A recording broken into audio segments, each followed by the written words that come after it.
Grace, you collapsed again. Unbelievable. Answer my calls, Grace. What kind of wife are you? Eric's voice blares through the phone, cutting through the ambulance sirens. I'm on my way to the hospital.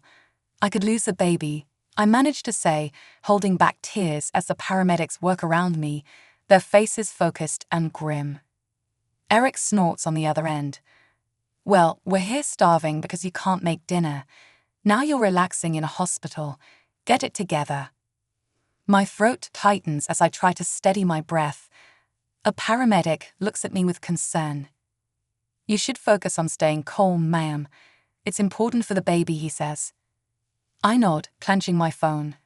Eric, I'm doing my best. This isn't about dinner, it's about our child. His response is a heavy, frustrated sigh. Your best, huh?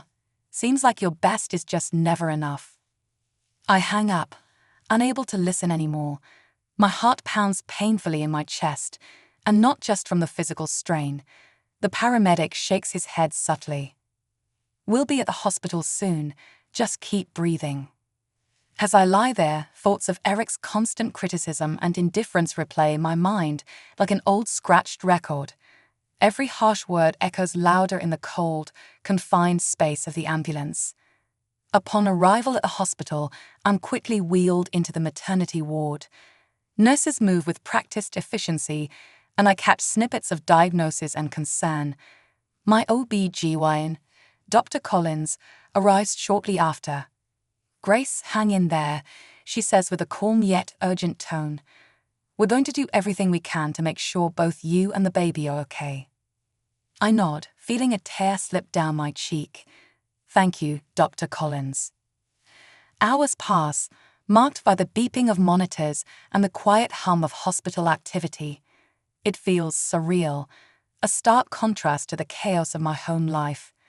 Dr. Collins updates me regularly, her calm demeanor a lifeline amidst the storm within me. Eventually, the tension eases.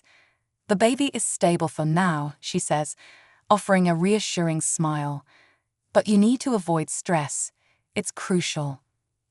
I nod weakly, knowing how impossible that request feels with Eric at home. I'll try, Doctor. The room grows silent once Dr. Collins leaves, except for the soft ticking of a nearby clock. I stare at it, counting the seconds, trying to slow my racing thoughts. I need to find a way out of this. My phone buzzes again, breaking the brief peace. It's a message from Eric. Don't expect me to come. Sort yourself out. I toss the phone aside, feeling a surge of something I haven't in weeks. Anger. What kind of person can't even show up when their wife is in the hospital, risking everything for their unborn child? That anger simmers, providing a strange comfort. Maybe it's time I started thinking about what I need, what the baby needs, not just what Eric wants. This realization hits me like a wave, both terrifying and liberating. The door creaks open, and a nurse enters with a tray of food. Time to eat, Grace. You need your strength. I look at her and nod. I'm not sure what my next steps will be, but one thing is clear. I need to get stronger. Strong enough to stand up for myself and my baby. Strong enough to face whatever comes next, even if that means facing Eric. I take the first bite, letting the warmth of the food seep into my bones. It's a small step, a simple action, but it feels like the beginning of something bigger, something necessary. For now, I focus on eating and breathing. The fight can wait until tomorrow. The fluorescent lights flicker above me, mimicking the flicker of emotions I feel inside. Leaning against the stark white hospital sheets, I close my eyes, recalling a time when life seemed simpler. 2 years ago, I was one of the top marketing executives at my firm. I thrived on the rush of meetings, pitches, and late-night brainstorms. It was during one of these hectic days that I first met Eric. He wasn't always this way. Back then, he was charming and attentive, surprising me with coffee during those long nights, showering me with thoughtful gifts, and making me laugh. The memory feels distant now, almost like a dream. Losing myself in work, I hadn't seen the warning signs. When our whirlwind romance led to a rushed marriage, I believed in us. But as the months passed, the dynamic shifted. Eric's patience grew thinner, and his demands became relentless. "Can I get some water?" I ask, needing a voice to break my chain of thoughts. "Of course, Mrs. Green," the nurse responds, smiling kindly. "Thank you," I murmur. As simple as the gesture is, it reminds me of basic decency, something Eric's behavior often lacks. Now, the nurse returns with a cup and places it on the side table. "Try to rest, Mrs. Green. Stress isn't good for either of you." I nod. "Please call me Grace." "All right, Grace," she says softly before stepping out. Her kindness is a balm, a stark contrast to what I face daily.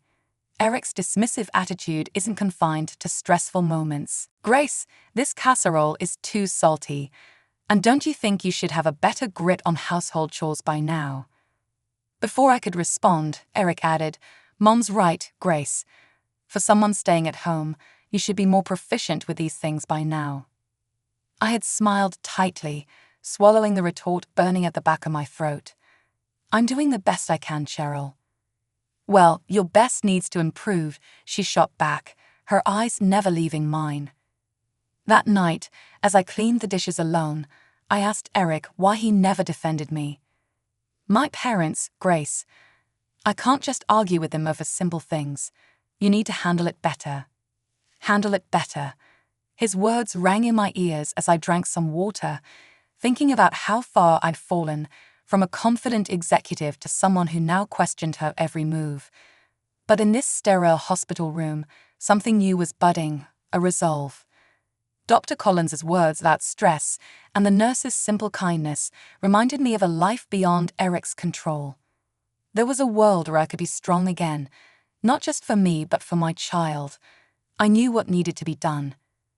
Becoming that strong, independent woman again wouldn't be easy, but this collapsing, bending, and breaking needed to end, for my baby and for myself. A knock on the door interrupted my thoughts. It was Dr. Collins holding a clipboard. "Grace, can we talk?" she asked gently.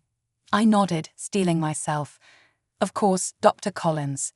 What do I need to know?" "It's about balancing your health and any external stress," she began. I knew this was just the start of a conversation about taking back control. Dark times lay ahead with Eric, but with each moment in that hospital, my determination strengthened. It wasn't just about staying healthy. It was about reclaiming my life, one day at a time. Sunlight streamed through the windows as I sat propped up in my hospital bed, sorting through the cascading thoughts in my mind. Just as I was about to sip some water, my phone buzzed. Cheryl's name popped up on the screen, making my heart pound faster. "Grace, you've been in that hospital long enough. You need to come home and take care of your duties," she began without preamble. "I'm not just lying here out of choice," I replied, trying to keep my voice steady. "I need to stay here for the baby's health." "Excuses," she scoffed. "You are a useless wife to my son, and it's high time you step up. We want dinner ready when Eric gets home." The line went dead, leaving me trembling with anger. I had just endured a terrifying health scare, yet all they could think about was dinner. Suddenly, the hospital door swung open, and Eric stormed in. "Grace, what's with you ignoring Mother's calls?" His face twisted with irritation. "I was resting," I said, gripping the bed rails for support. "The doctor said I need to avoid stress." "You're stressed. What about me, Grace? I'm the one working all day to support us." "You think I don't work?" I shot back, surprising myself with the sharpness of my tone. "I just expect."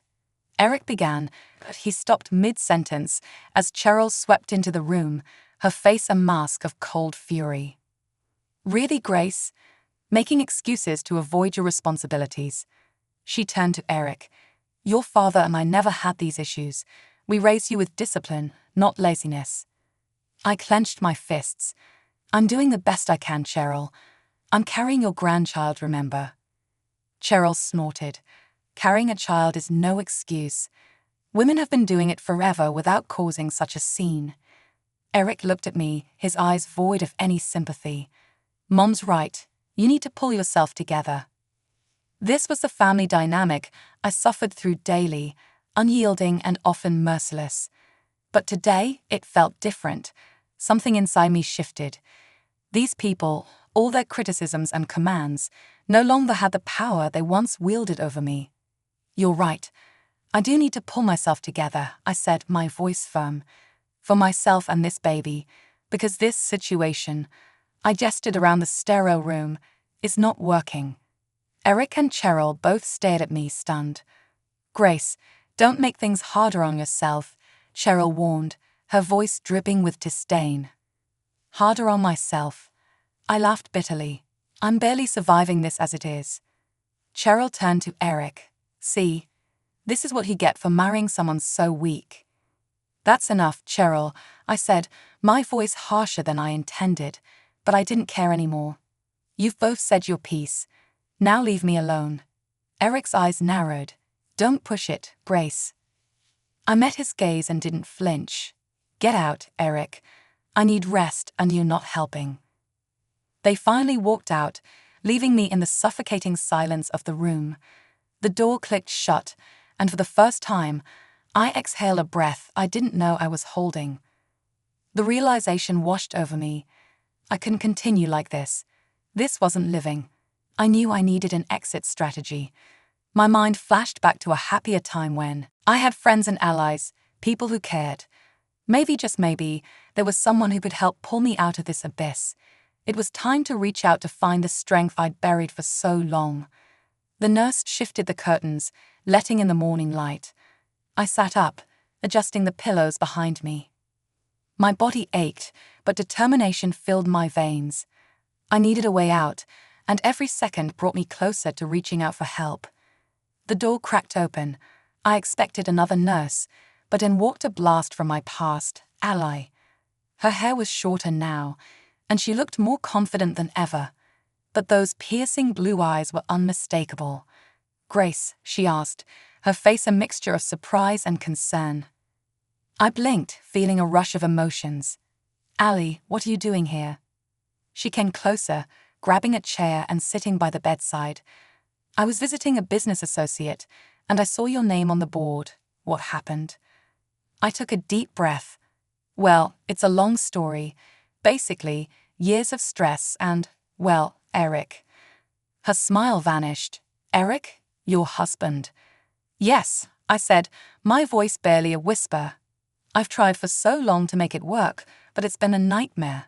His emotional abuse, his family. I'm barely holding on." Allie leaned back in her chair, assessing me. "That doesn't sound like a Grace I knew. The Grace I knew was a powerhouse." My eyes welled up with tears. "I don't feel like a powerhouse anymore." "Well," she said firmly, "it's never too late to change that. How serious is your health?" "The baby's stable for now," I explained, "but I need to avoid stress, and Eric's not making that easy." "Isn't he?" she asked, already knowing the answer. "No, he isn't." Allie nodded thoughtfully. "Grace, what if I told you that you don't have to go back to that life? I can help you start over."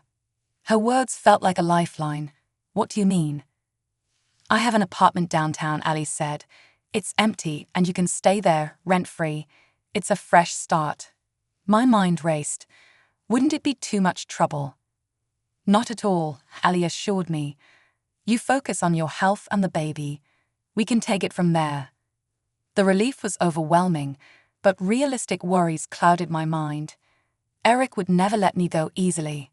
What about Eric? Allie's face turned serious. "We'll deal with him for now. You need to get better." She pulled out her phone, scrolling through her contacts. "I know someone who specializes in family law.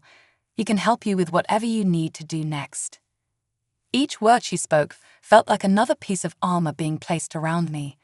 For the first time in months, I felt something akin to hope. "Why are you doing this for me?" I asked. "We've been through a lot, Grace," she replied. "You've always been there for me. Now it's my turn to help you, and I can't stand seeing you like this." Her offer was more than just a place to stay. It was a chance to rebuild my life. "Thank you, ally. I don't know what to say." "Just say you'll take care of yourself," she said, squeezing my hand. "And if you need anything at all, you call me." The conversation with Ali left me with a renewed sense of purpose. As she left to make a few calls, I leaned back against the pillows. I couldn't change the past, but maybe, just maybe, I could shape a better future. I had much to think about, but one thing was clear. I wasn't alone in this fight anymore. I had Ali, and with her support, I might just find a way to reclaim my life and protect my baby. A few days after being discharged from a hospital, I found myself in Ali's downtown apartment. It was small but warm and cozy, a world apart from the cold, tension-filled atmosphere of my home with Eric. I settled into the couch, feeling a strange combination of relief and anxiety. Ali bustled around, unpacking groceries she had brought. "You need to rest, Grace. Let me handle this." "Thank you. I don't know what I'd do without you," I said sincerely. "You do just fine," she replied with a reassuring smile. "We need to talk, though, about the plan." The seriousness in her tone made my heart beat faster. "What do we need to do?" Ali handed me a slip of paper. "This is the contact information for a great family lawyer I know. His name is Mark Jensen. He's got a reputation for handling messy divorces." I took the paper, feeling its weight.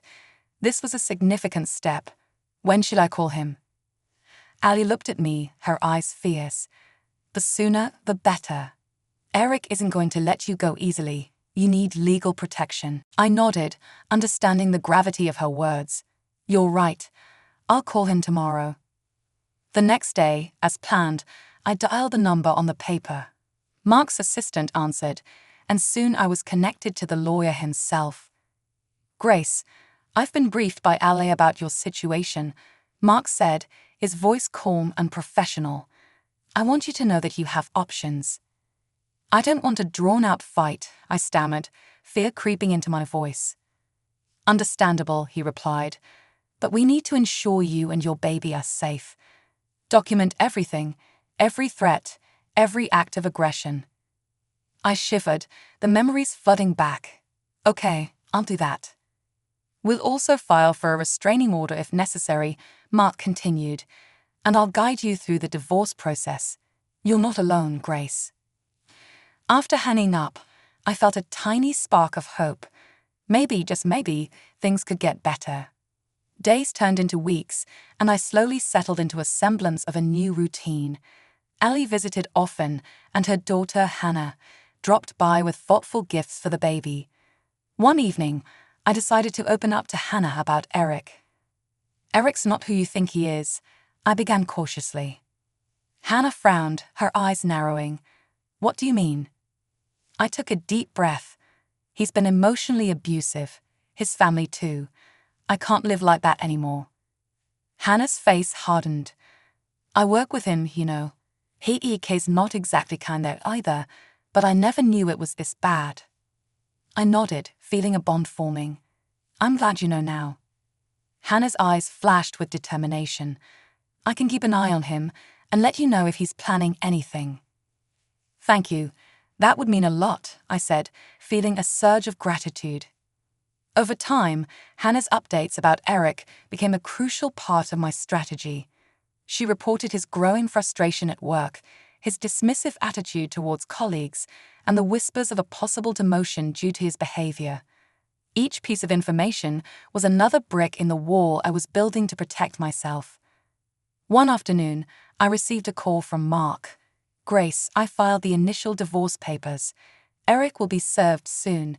Be prepared for his reaction." My heart pounded. What should I expect? "He'll likely be angry, but remember you're doing this for your safety and your baby's future. Stay strong," Mark counseled. Ali arrived shortly after, sitting beside me on the couch. "Whatever happens next, you have support. We're in this together." I squeezed her hand, feeling the truth in her words. The battle was far from over, but I was no longer the same scared woman in the hospital. I was stronger now, surrounded by people who believed in me. As I held my growing belly, I whispered, "We're going to be okay. We have to be." In that moment, I knew I had already made the most pivotal move towards reclaiming my life. The road ahead was daunting, but I was ready to face it step by cautious step, surrounded by newfound allies and an unyielding resolve. I was at my weekly checkup at the hospital, waiting for Dr. Collins, when the door burst open.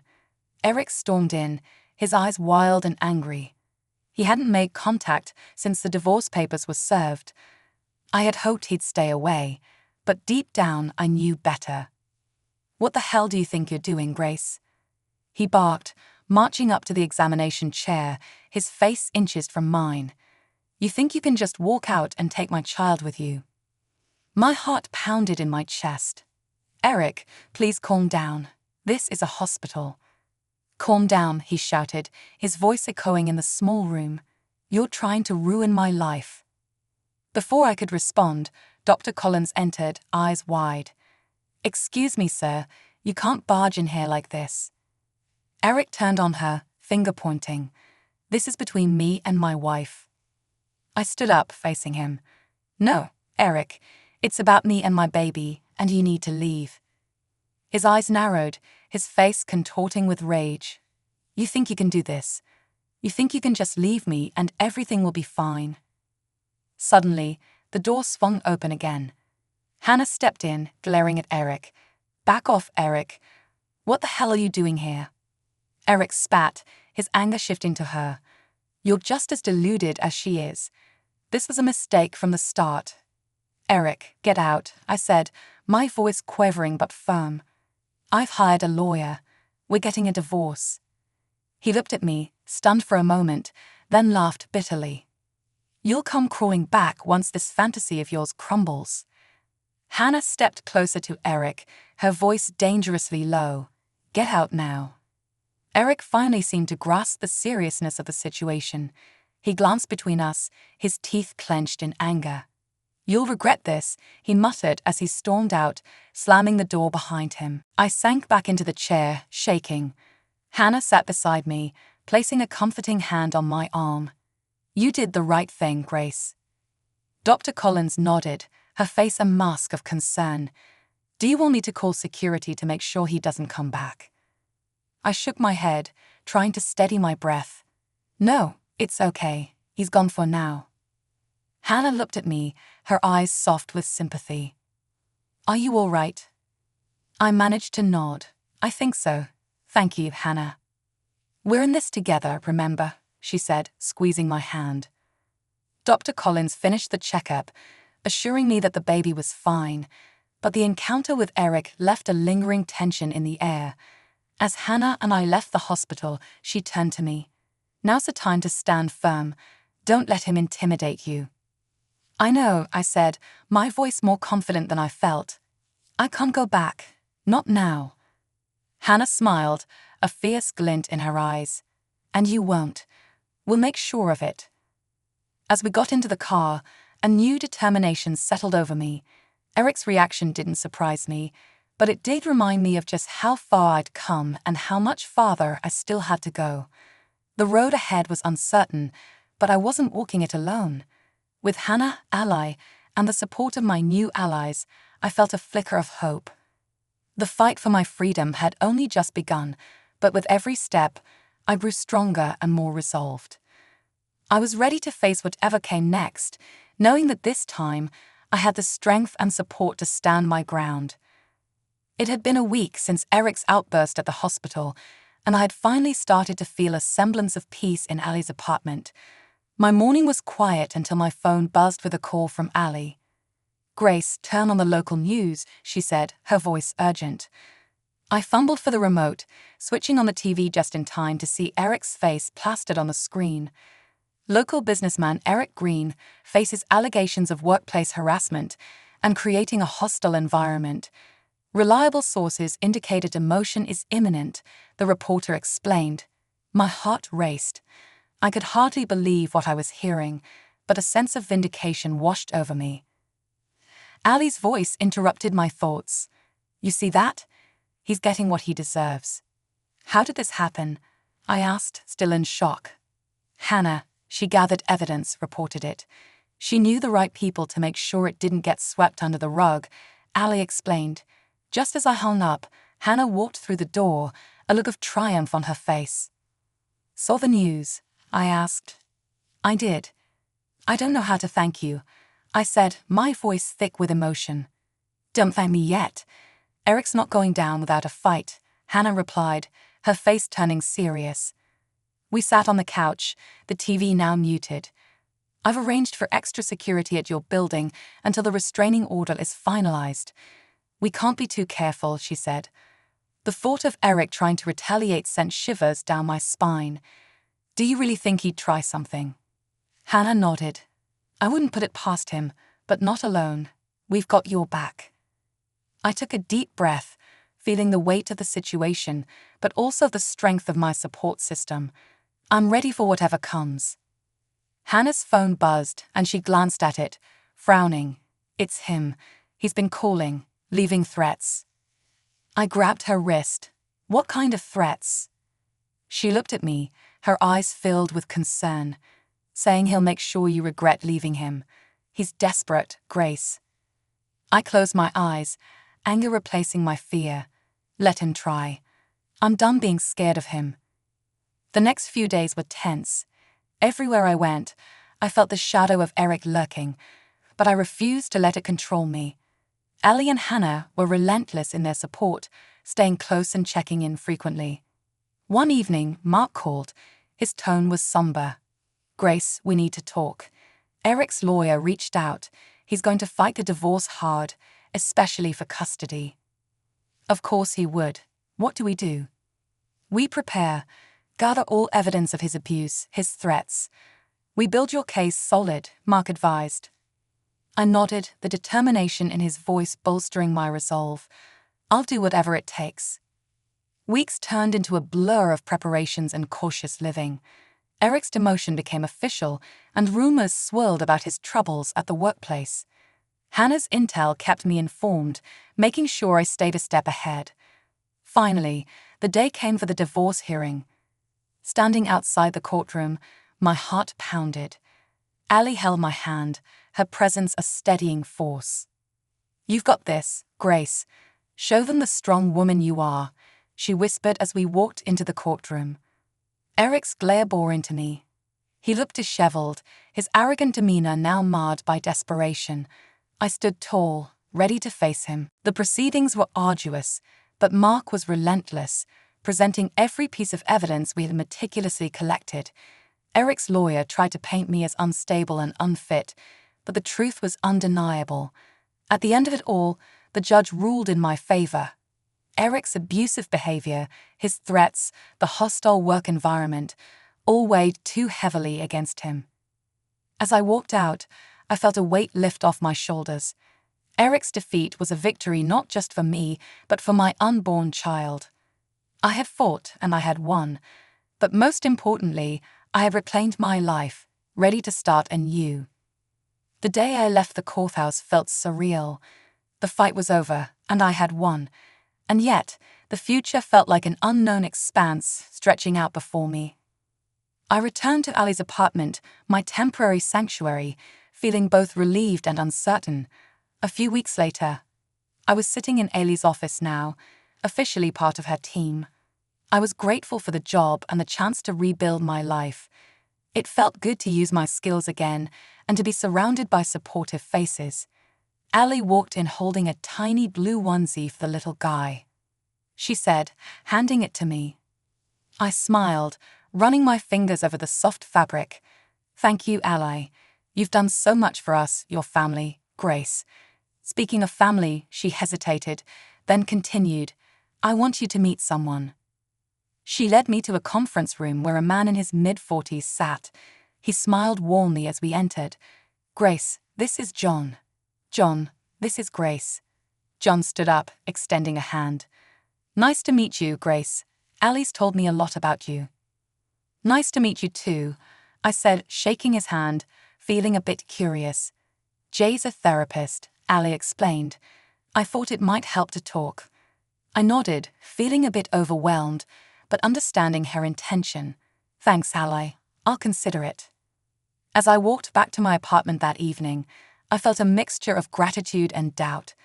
Could I really put all this behind me? Months passed, and my life began to stabilize.